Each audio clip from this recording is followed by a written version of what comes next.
Hello friends, स्वागत है आपका अपना यूट्यूब चैनल टुडे इन्फॉर्मेशन गुरु में। देखिए, आज है साइंस का मॉडल सेट नंबर 7।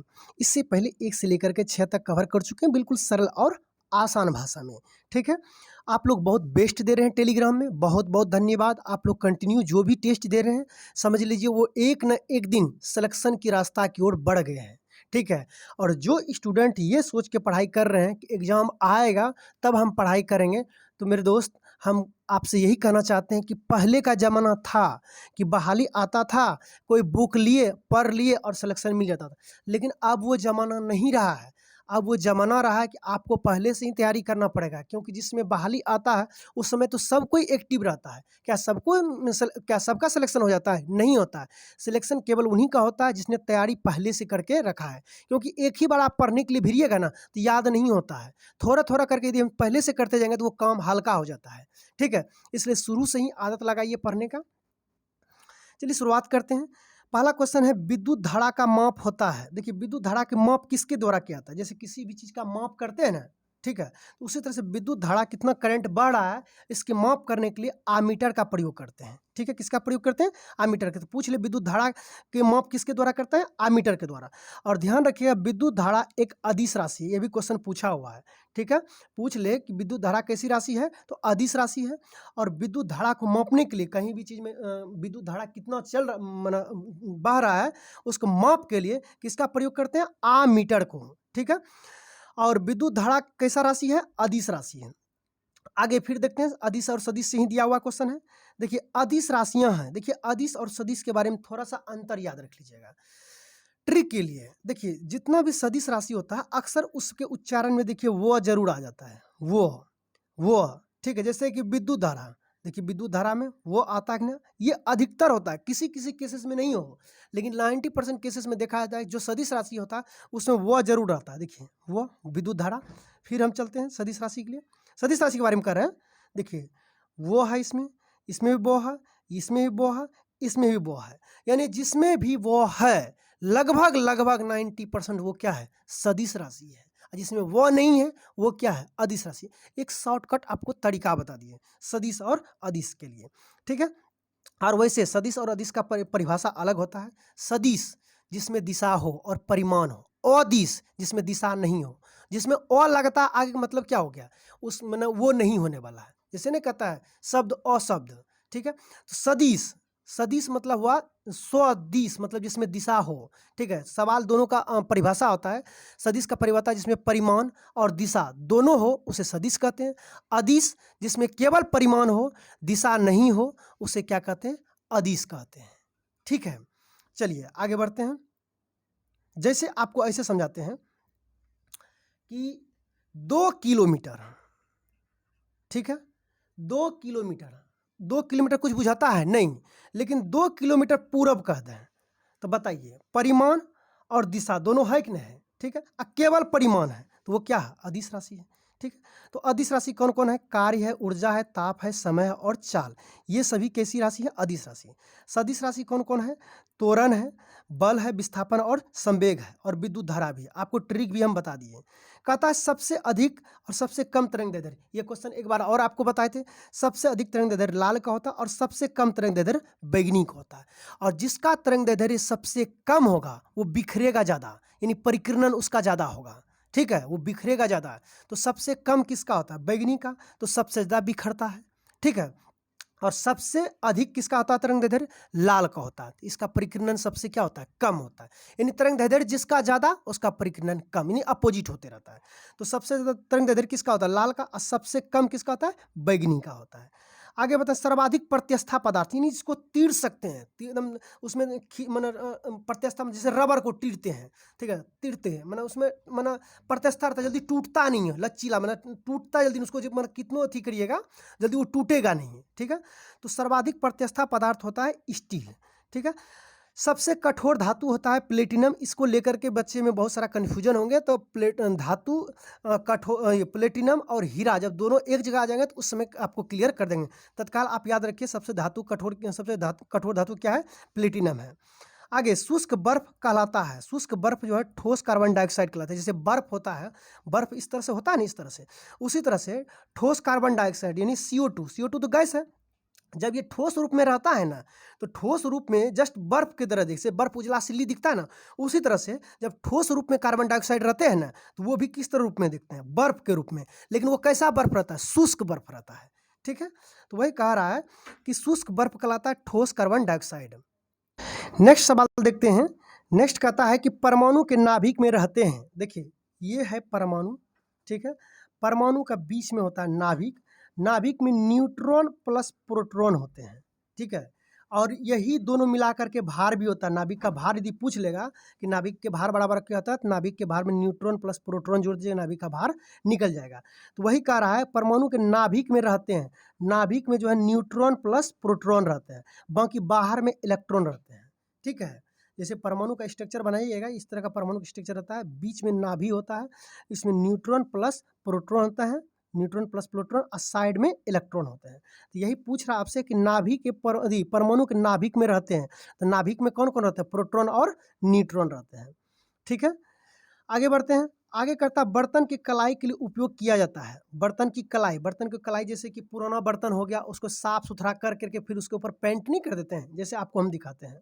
जैसे देखिए ई बाबा का क्या कर रहे हैं, बर्तन के ऊपर कलाई कर रहे हैं। ठीक है, देखिए इसी का गंदा बर्तन रखा हुआ, गंदा, ये सब गंदा बर्तन को देखिए यहाँ गंदा है ना, इसको एकदम साफ करेगा पहले, एकदम धिपा धिपा करके, उसके बाद उसके ऊपर पेंट कर देगा ताकि इसमें जंग उंग नहीं लगे, ताकि खराब नहीं हो। जैसे कि खास करके पीतल के लिए कलाई ज़्यादा किया जाता है, क्योंकि हवा से संपर्क करके ये तुरंत ही क्या होने लगता है, खराब होने लगते हैं। ठीक है, तो देख रहे हैं बर्तन के ऊपर बाबा क्या कर रहे हैं, कलाई कर रहे हैं।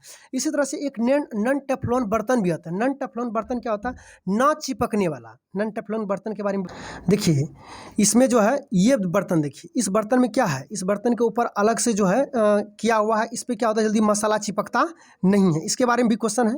ठीक है, तो कलाई करने के लिए समझ गए, बर्तन के ऊपर कलाई को समझ गए। अब चल, यानी बर्तन की कलाई करते समय पहले बर्तन को पूरी तरह से क्या किया जाता है, एकदम साफ किया जाता है। ठीक है, साफ करने के बाद जो उसका प्रोसेस है, उसके बाद उसके ऊपर अमोनियम क्लोराइड का परत चढ़ा दिया जाता है। बर्तन की कलाई के लिए उपयोग किया था किसका, अमोनियम क्लोराइड का।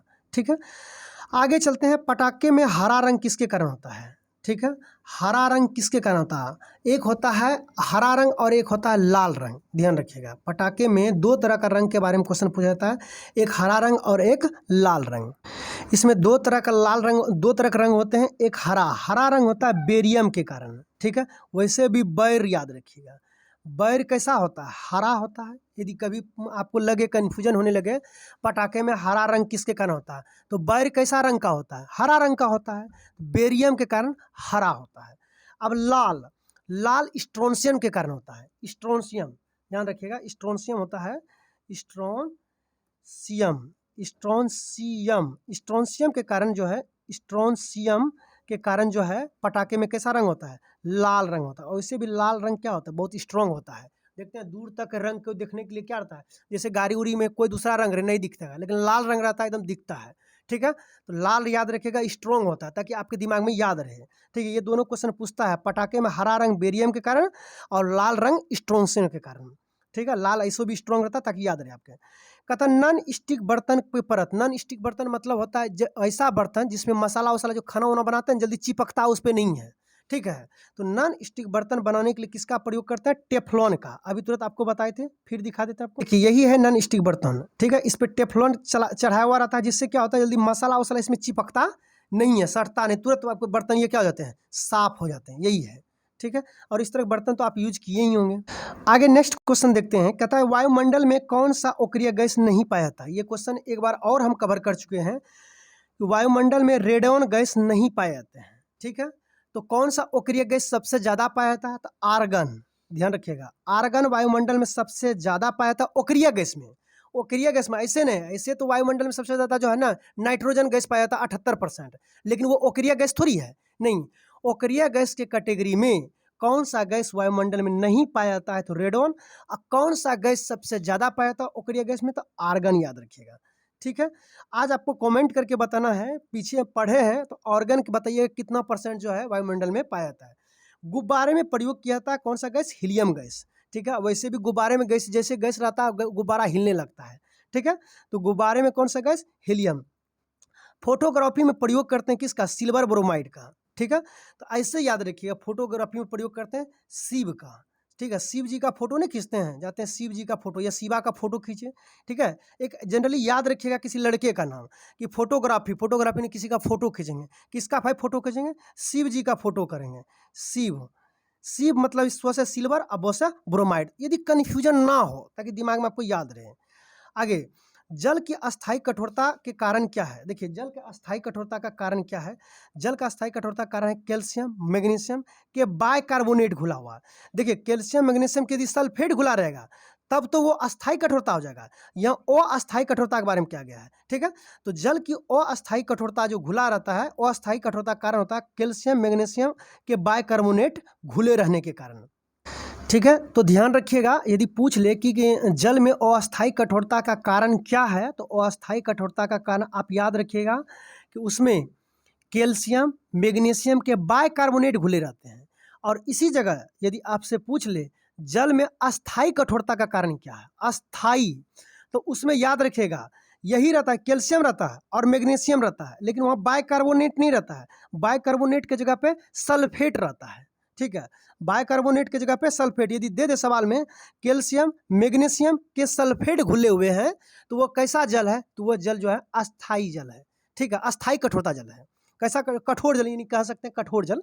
ठीक है, तो यहाँ पे पूछा गया है कि अस्थाई जल का कठोरता का कारण क्या है, तो कैल्शियम मैग्नीशियम के बाइकार्बोनेट। अब पूछ ले छोड़ दे, कह दे अस्थाई कठोरता के जल का कारण क्या है, तब याद रखिएगा कैल्शियम मैग्नीशियम और बाइकार्बोनेट के जगह पे सल्फेट याद रखिएगा, सल्फेट। ठीक है, सल्फेट घुले हुए रहते हैं और इसके साथ कुछ और भी रहते हैं, क्लोराइड भी रहते हैं, नाइट्रेट भी रहते हैं। ठीक है, माना अस्थाई में। ठीक है, तो समझ गए होंगे अस्थाई और अस्थाई। आगे बढ़ते हैं, कहता है पानी की अस्थाई कठोरता दूर करने के लिए किसका प्रयोग करते हैं। देखिए, पानी की अस्थाई कठोरता को दूर करने के लिए पोटेशियम क्लोराइड का प्रयोग करते हैं। ठीक है, और अस्थाई कठोरता को दूर करने के लिए आप जल को गर्म कर दीजिए। अस्थाई कठोरता और अस्थाई कठोरता में अंतर यही होता है कि अस्थाई कठोरता को जो है गर्म करके उबाल करके भी दूर किया जा सकता है, लेकिन अस्थाई कठोरता को उबालने से वो कठोरता दूर होने वाला नहीं है। ठीक है, ये दो को भी अंतर रहता है। दूसरा अंतर तो आपको बता दिया सल्फेट और बाइकार्बोनेट के लेकर के।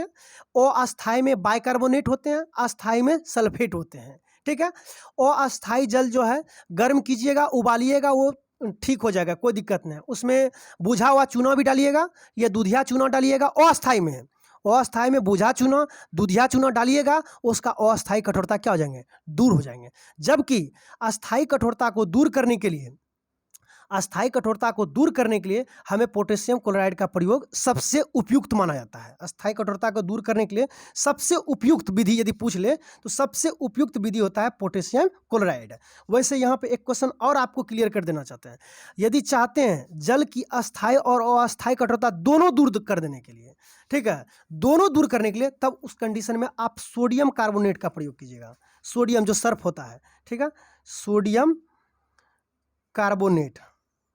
देखिएगा, ध्यान दीजिएगा, दोनों सवाल में अंतर है। सोडियम कार्बोनेट का प्रयोग कब करते हैं, जब जल की अस्थाई और अस्थाई दोनों कठोरता दूर करना रहता है, तब सोडियम कार्बोनेट का प्रयोग करते हैं। ठीक है, सोडियम कार्बोनेट का प्रयोग करते हैं। और केवल चाहते हैं कि जल का अस्थाई कठोरता दूर करने के लिए सबसे अच्छा विधि कौन है, तो सबसे अच्छा विधि है पोटेशियम क्लोराइड, केवल अस्थाई दूर करने के लिए। और दोनों पूछ लेगा एक ही बार करना, तब सोडियम कार्बोनेट डाल दीजिए, एक ही बार में खत्म हो जाएगा। ठीक है, आगे बढ़ते हैं। लोहे में जंग से बचाने के लिए क्या करते हैं, जिंक की परत चढ़ाए जाते हैं, उसके ऊपर जो है जिंक का कवर चढ़ा दिया जाता है ताकि लोहे में जंग ना लगे। विद्युत का सबसे अच्छा सुचालक है चांदी। ठीक है, आगे बढ़ते हैं। कृत्रिम वर्षा का प्रयोग करने के लिए किसका प्रयोग करते हैं। देखिए, कृत्रिम वर्षा यदि करना चाहते हैं, जैसे कि सऊदी अरब सब में कभी कभी क्या होता है, वर्षा वर्षा नहीं होता है, तो वहाँ पे भी कृत्रिम वर्षा करा दिया जाता है। हवाई के माध्यम से जो है सिल्वर आयोडाइड को जो वातावरण में छोड़ दिया जाता है और वो कुछ देर के बाद जो है वर्षा को एब्जॉर्ब करके वर्षा पड़ना शुरू हो जाता है। ठीक है, तो कृत्रिम वर्षा का प्रयोग यानी भगवान जो मतलब नहीं कहता है प्राकृतिक रूप से होता है, वो नहीं, इसमें आप मनुष्य जो है अपने तरीका से विधि का उपयोग करके वर्षा करा देता है। तो कृत्रिम वर्षा प्रयोग करने के लिए सिल्वर आयोडाइड का प्रयोग करते हैं। किसका करते हैं, सिल्वर आयोडाइड। आगे कहता है कि लोहा निकेल क्रोमियम के मिश्र धातु है। ठीक है, लोहा निकेल और क्रोमियम। ठीक है, स्टेनलेस स्टील किसका बना हुआ है, लोहा निकेल और क्रोमियम। ठीक है, या फिर पूछ ले स्टेनलेस स्टील किसका मिश्रण है, तो याद रखिएगा स्टेनलेस स्टील नकली है, नकली। ऐसे भी दिमाग में दो, स्टेनलेस स्टील कैसा है, नकली है, ताकि याद रहे। 9 से निकेल को से क्रोमियम, लो से लोहा। आपको याद रह जाए। देखिए सब चीज़ का हम ट्रिक देते जाते हैं ताकि कन्फ्यूजन आपको नहीं हो। आगे हड्डी और दांतों में उपस्थित होता है कैल्शियम फॉस्फेट। कैल्शियम फॉस्फेट का मतलब हुआ कैल्शियम और उसमें फास्फोरस दोनों मिला हुआ है, ठीक है, कैल्शियम फॉस्फेट। आगे शोल्डर यानी टाँका, कभी कभी टाँका भी पूछता है, मिश्रण है। शोल्डर यानी टाँका किसका मिश्रण है? सीसा और टीन का। इसका ट्रिक क्या रहेगा? किसी को भी टाँका मारिएगा, देखिए उसको टिस मारता है, टिस टिस ट्रिक रखिएगा। किसी को टाँका भोंकता है तो नहीं बोलता आह टिस मार रहा है, ठीक है, टिस टिस में टीन, स्व से मतलब क्या हुआ? सीसा, ठीक है, ताकि कन्फ्यूजन आपको न रहे। शोल्डर यानी टाँका किसका मिश्रण है? मारिएगा टिस यानी टीन और सीसा का। और ध्यान रखिए एक चीज़ फिर आपको क्लियर कर देना चाहते हैं, पानी की कठोरता को लेकर के कन्फ्यूजन नहीं रहिएगा। आपको सवाल पूछेगा अस्थायी कठोरता दूर करने के लिए किसका प्रयोग करते हैं? तो अस्थायी कठोरता दूर करने के लिए हम जल को उबाल करके दूर कर सकते हैं, या बूझा चूना का प्रयोग कर सकते हैं, या दूधिया चूना। बूझा चूना एक ही नाम होता है, बूझा चूना कहिए या दूधिया चूना कहिए, ठीक है, एक ही नाम है। तो अस्थायी कठोरता दूर करने के लिए बूझा चूना का प्रयोग कर सकते हैं, ठीक है, या उसी को दूधिया चूना भी कहते हैं, या उबाल करके। अस्थायी कठोरता केवल दूर करना चाहते हैं तो उसके लिए अस्थायी कठोरता दूर करने के सबसे उपयुक्त विधि जो होता है, सबसे अच्छा विधि होता है, वो पोटेशियम क्लोराइड होता है, ठीक है। पोटेशियम क्लोराइड को सबसे अच्छा विधि होता है, मतलब सबसे उपयुक्त विधि, ठीक है। और यदि आप चाहते हैं कि अस्थायी और अस्थायी कठोरता दोनों दूर कर देने के लिए, तब सोडियम कार्बोनेट का प्रयोग कीजिए। और एग्जामिनर ने अधिकतर सोडियम कार्बोनेट ही पूछा है, ठीक है।